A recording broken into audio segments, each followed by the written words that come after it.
Thank you for joining us here at Victory Church. My name is Becky, and I'm the worship director here, and we pray that this sermon blesses your life today. Don't forget to click and subscribe so you never miss a message. So here we are. Today is the last Sunday for our series on family baggage. And I don't know, for me, it's a lot more fun to talk about other people's baggage than it is my own. How many of you would agree with that? I think we enjoy the gossip, we enjoy the tea. We like to hear what's going on in somebody else's life because that usually makes us feel either better. Sometimes it makes us feel worse about our lives, to what's happening really. Recently, with DNA and all the things that it can do and that we're discovering, you can actually find your lineage and where you are from by simply doing the swab in your cheek or your nose and your spit into kits that you can send off to be analyzed, like Ancestry.com, 23andMe. I don't know if you've done those, or becoming popular. My sons really wanted to get that done. We want to know where we're from. We want to know those things. And so Christmas time, by the way, is a great time to get a sale on it. That's the best time to get it. And so we did that this year. We did it at Christmas time this year because they really wanted to know. And lo and behold, I'm white. Okay, that's pretty much what it came out. The results came in. I found out like 59% Germanic. Lo and behold, I was surprised it wasn't higher. But then Danish and what was the other one? There's another D word in there. Was it Belgium? No. Amsterdam. There we go. Dutch. There you go. There Dutch. That's what it was. Like, oh, surprise, surprise. But that's why my boys, they didn't care about that side. They knew that too. But they were curious about the other side. Because if you don't know, my wife is Filipino, and the Philippines have been it's a trade center, but people go through there. It's also been conquered a bunch of different times and a variety of things. And they were just very curious about that, what's going to show up in that. And it showed up that they're Filipino. But not just that, but there's Chinese in there. There's Spanish in there because it's been conquered by Spain. But then there's also specific regions, 1% in the Basque region of Spain, where the name Oteza, my Amron's maiden name comes from, is from this tiny little town in the Basque region in thank you, Spain. And we used to doubt that because is it from there? They have a whole genealogy done, my in-laws did, on their name. And no, that's really where it's from, and that's where it showed. 1% Indian, okay, in there. So it's like, what? It's like, well, yeah, because they did it. 1% North Africa, 1% here from there. And so there's just this thing. But you also know that really cool to see where in the world your genes are made up of, but it also connects you to, if you submit your DNA, it connects you to with other people who have the same DNA. Now you're rolling the dice because you don't know who's going to show up. It could be great, it could be phenomenal, it could be you find out that you've got brothers and sisters around the world that you didn't know you had brothers and sisters before. You don't know. And some people I've heard that happen to. They find themselves linked to things that their family baggage just got a little heavier. Like, what happened? So part of you, I was just breathing a sigh of relief that, okay, that all the people in my family tree are the people I expected. But I know a lot of other people, they have family trees, but that's only according to the people who have actually submitted their DNA. So that I may have, you never know. You just never know.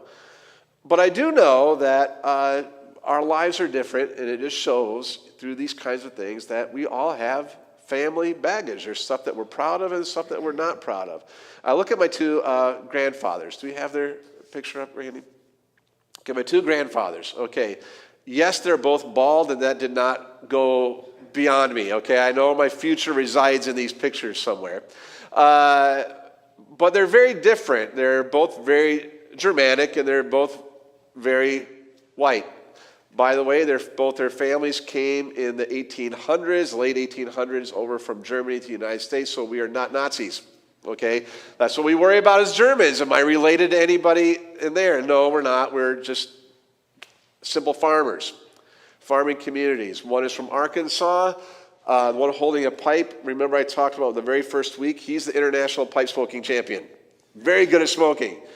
Then that's my grandfather, Arthur Gerdes. I'm named after him, Timothy Arthur Gerdes. Now, that's him. On the other side is my maternal grandfather. His name is Arthur Kluver. Both of them are named Arthur. So another similarity, they're bald and they're both named Arthur.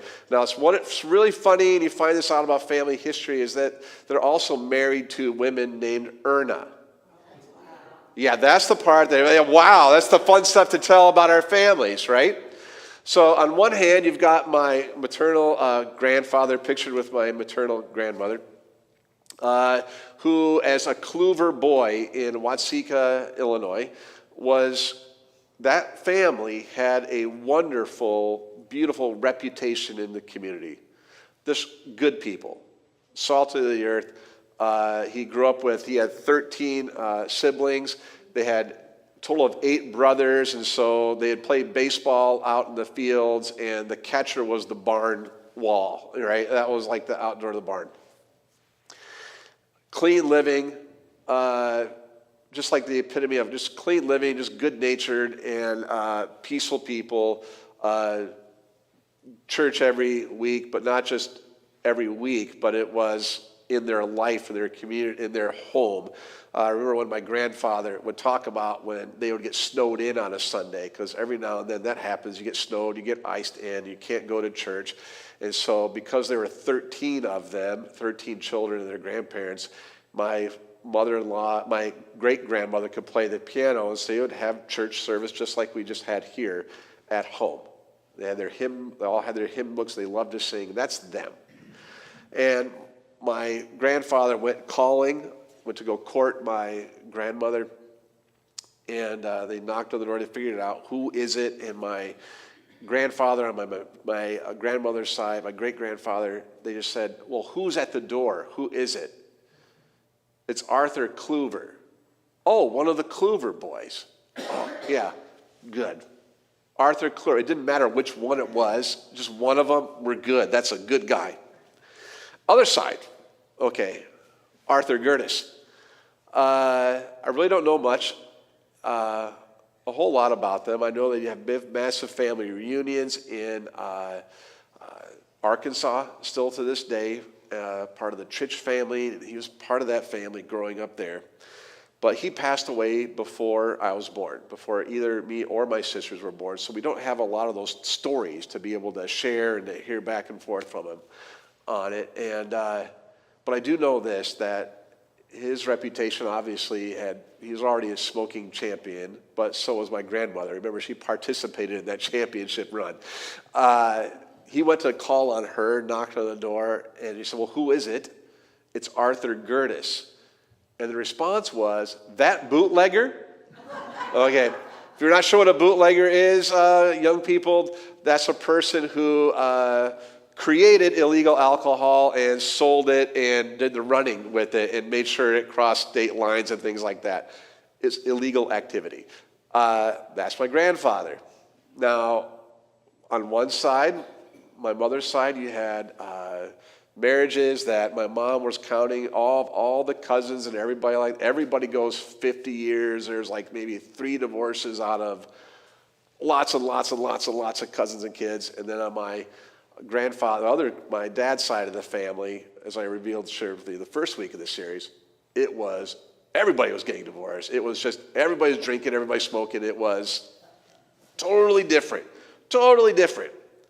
A lot of drama versus no drama. Just different. We all have this family baggage. Some of it proud of it, some of it we're not proud of it, but also makes us who we are today. Because in a weird way, I'm like, on one side it was like, yeah, okay, I'm glad for my Kluver in-laws, but it's kind of cool that I had a bootlegger in the family, right? You know, you kind of have that. So it all kind of makes up who you are.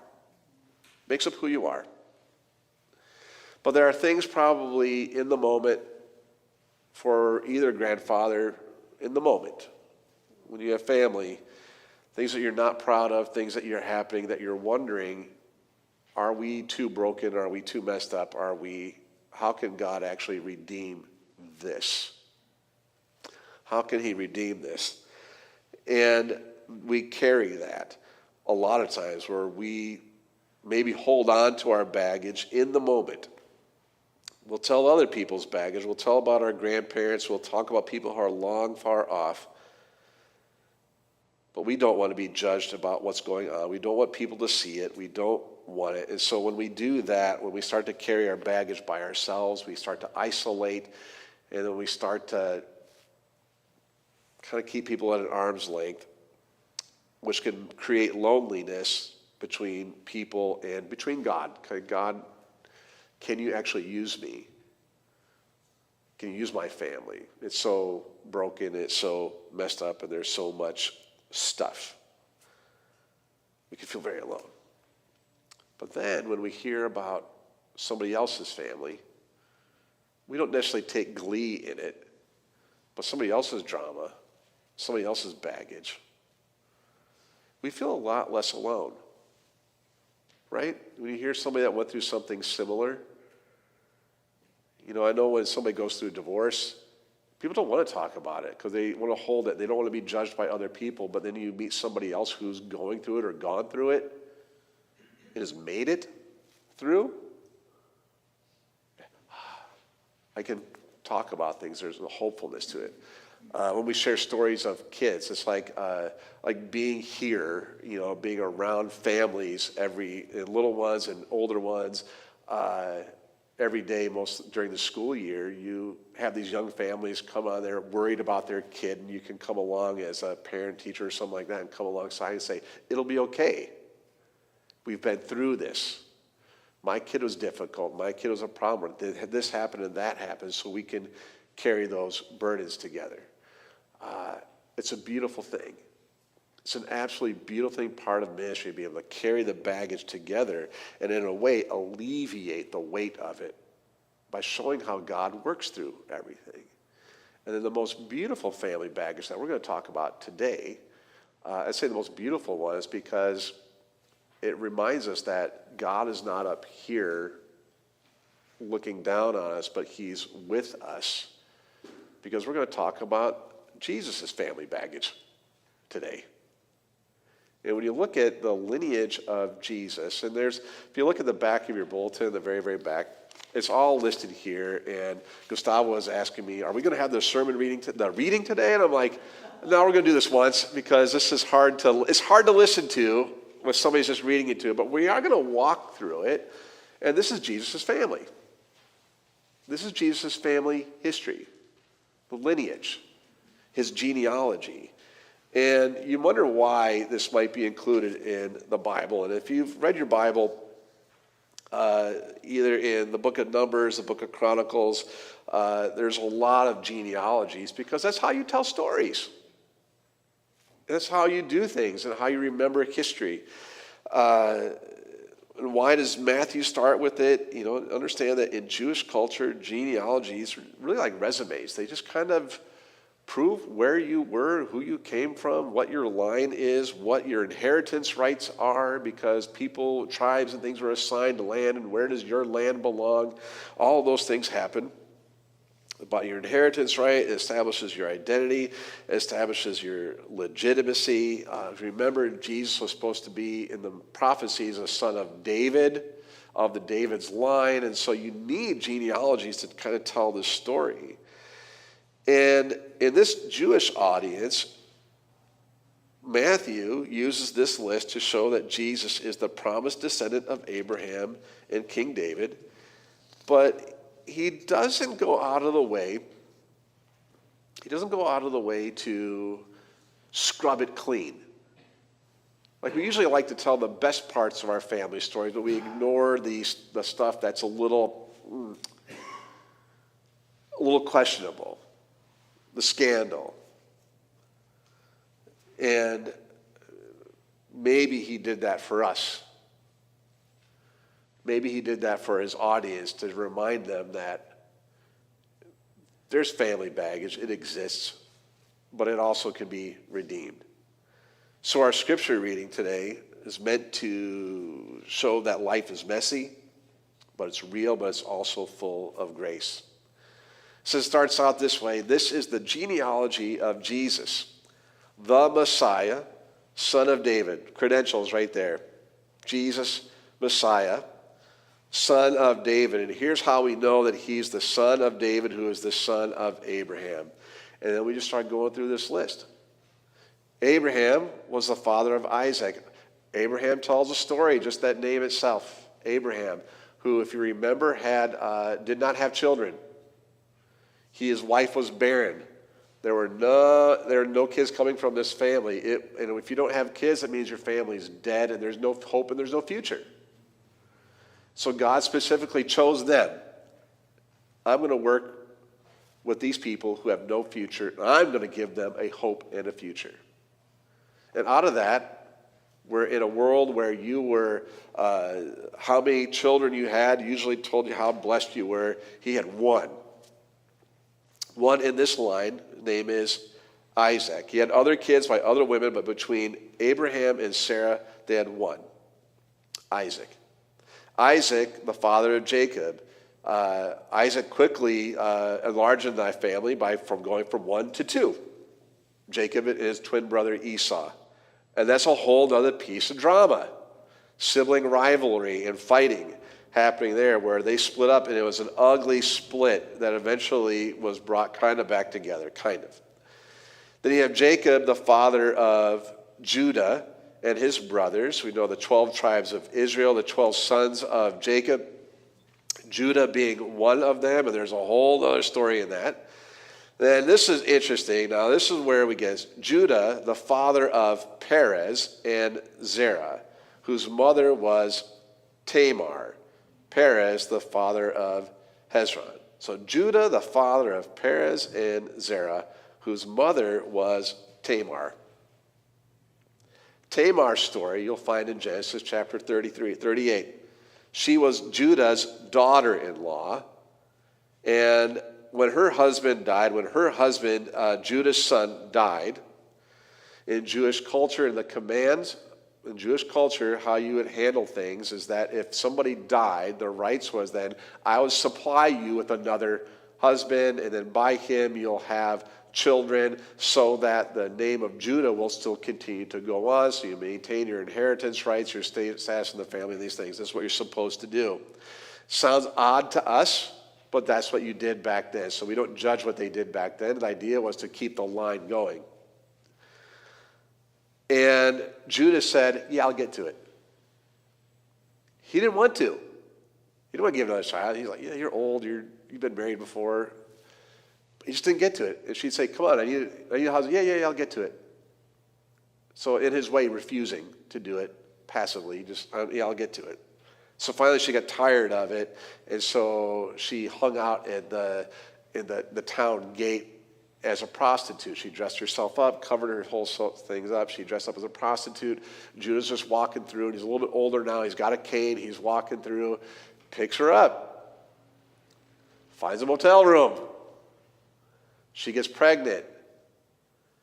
She tricks him into this, and she takes his cane from him. And then he finds out that Tamar's pregnant. What? How did she get pregnant? That's supposed to be for my son. He starts getting upset. Then she's like, well, the guy who got me pregnant was the one who carried this cane. He goes, oops, that's my cane. That's the family history. Okay? The father-in-law sleeping with this daughter-in-law, this whole big mess. So Judah, that's her story. It's a story of desperation, of injustice and dysfunction. But she shows up in Jesus' family line. Now we keep going. We keep going on, and it says, Perez the father of Hezron, Hezron the father of Ram, Ram the father of Amminadab.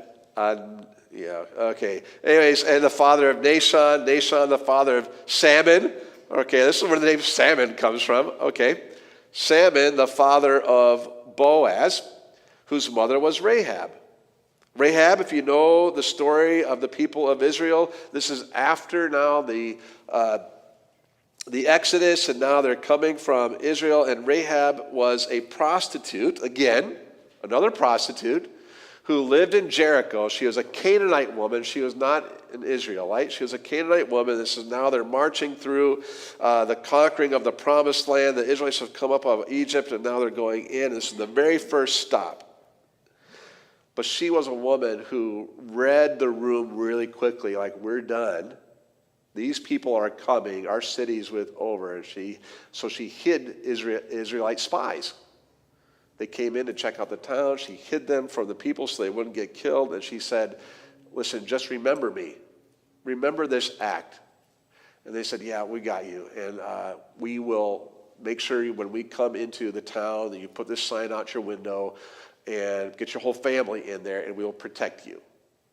But you got this. And so she did that, and she recognized who God was. She recognized that the Lord was with them, that there's nothing that she could do to stop what was happening. So she said, I'm going to actually jump to the winning team. And God honored that and brought this Canaanite prostitute, woman and her family, into the family. Brought her, who an outsider, into the family. And gave her not just into the family, but a place in the messianic line. It's amazing what God does. It's amazing. But then just a couple more later, we saw Boaz, Salmon, the father of Boaz, whose mother was Rahab. Boaz, you may remember this from the book of Ruth. Boaz, the father of Obed, whose mother was Ruth. Obed, the father of Jesse, and Jesse, the father of King David. Obed, whose mother was Ruth. Ruth was a Moabitess, meaning she was from the land of Moab. She was another outsider. But her marriage, she married two Israelite, one Israelite boy, her sister-in-law. They married Israelites. And then everybody in the family died of famine except for her mother-in-law and others in them. And so she joined her mother-in-law on a journey back to her homeland. And she was faithful to her mother-in-law, saying, I'm going to take care of you. Your God will be my God. Your people will be my people. And she became part of that. So you see her loyalty and her kindness and her faith. She becomes part of the redemptive story. Another outsider. You know, so often we think like, oh, the faith is only for people on the inside. It's for everybody. And here she is. She comes into the middle of this. She's part of God's redemptive story. So she married Boaz and then became the great-grandmother of King David. Now David continues on. Now David was the father of Solomon, whose mother had been Uriah's wife. Okay, that's a clue right there. Something else happened, right? You know, you're picking it up now. Every time there's a wife or a mother mentioned in there, something happened. Now, she's not named here, but whose mother had been Uriah's wife. You may know this, you may not know this. You may have heard of Bathsheba. You know the name Bathsheba. And Bathsheba was Uriah's wife that David committed adultery with and then organized his demise. And tried to reminds us of this scandal that happened while Uriah was away at war. She became pregnant. David tried to cover it up, and it didn't work. And then almost like in panic, he arranged for Uriah to be killed. The child died from that. But then Bathsheba, from that relationship, they became married. And from that union came Solomon.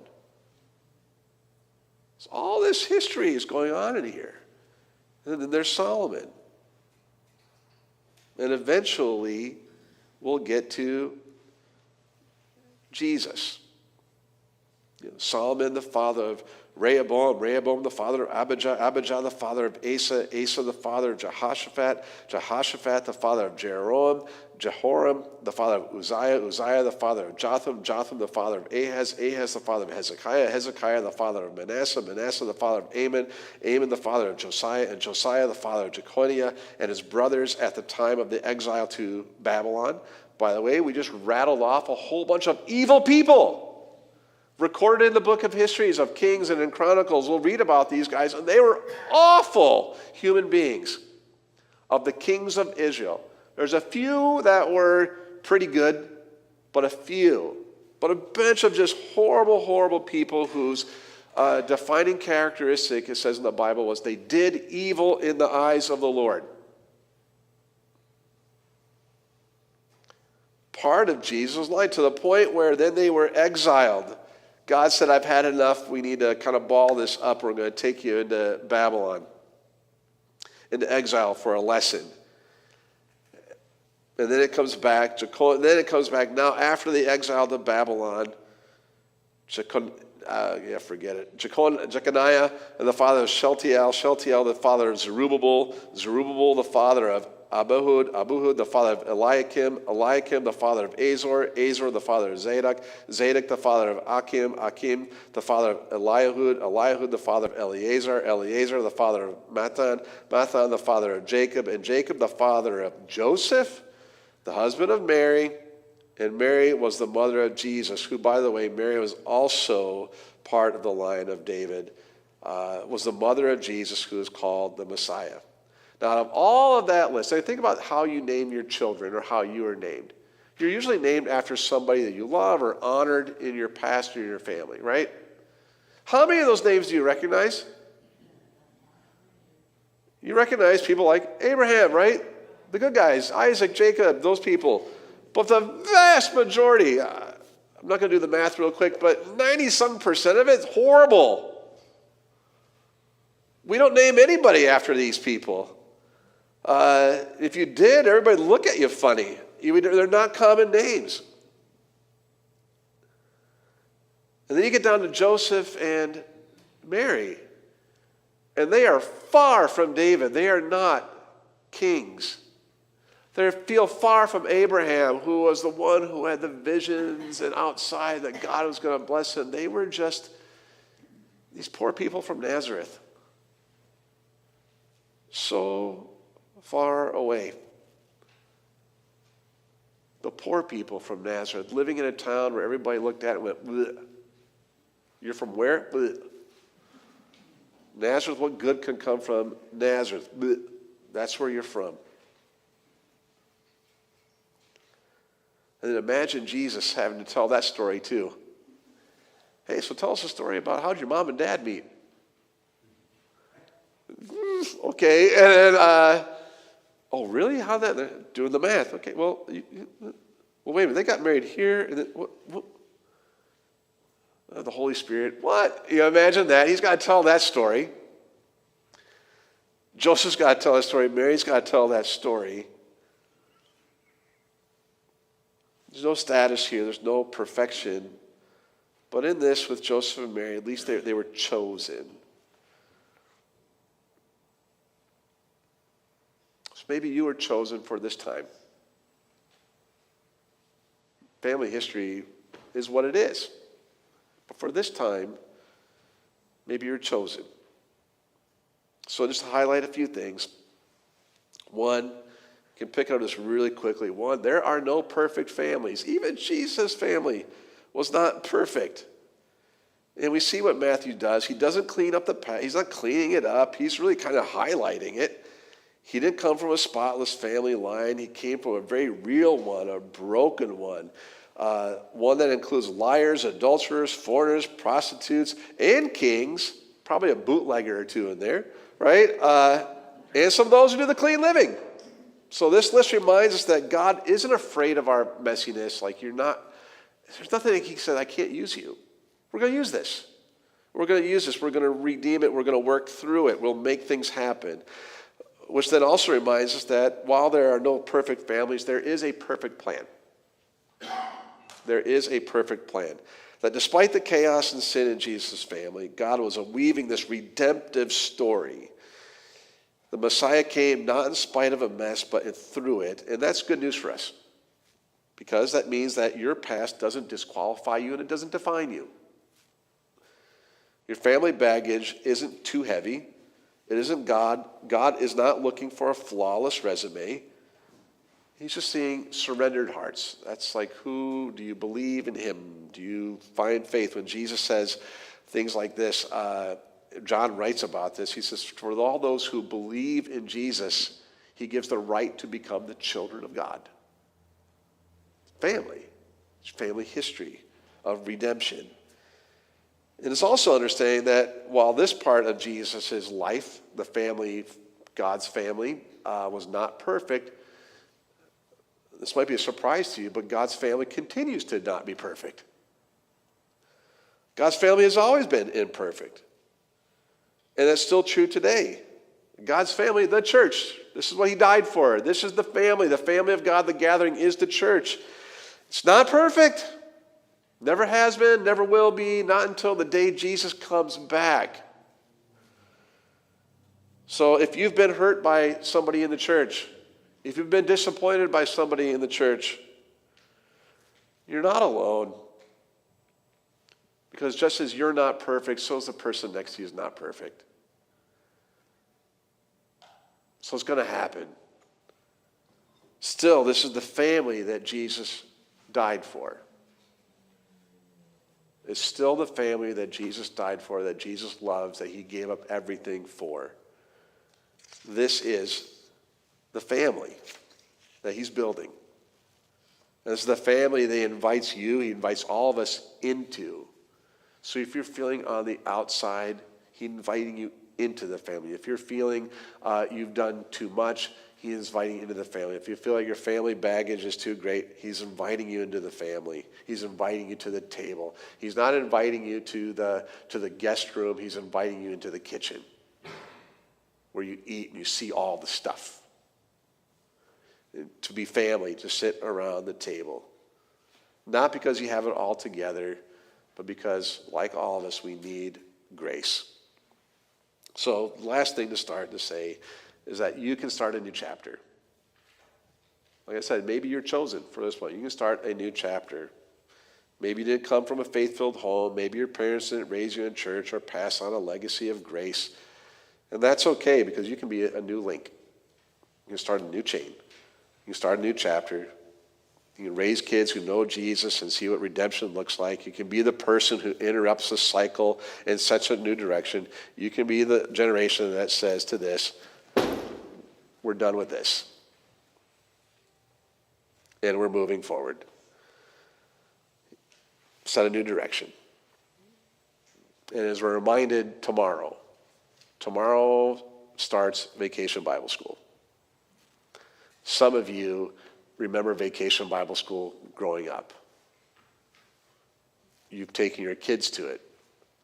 You want your grandkids to go to it. It's a legacy thing. It's a history thing. It's about passing on the faith from one generation to the next.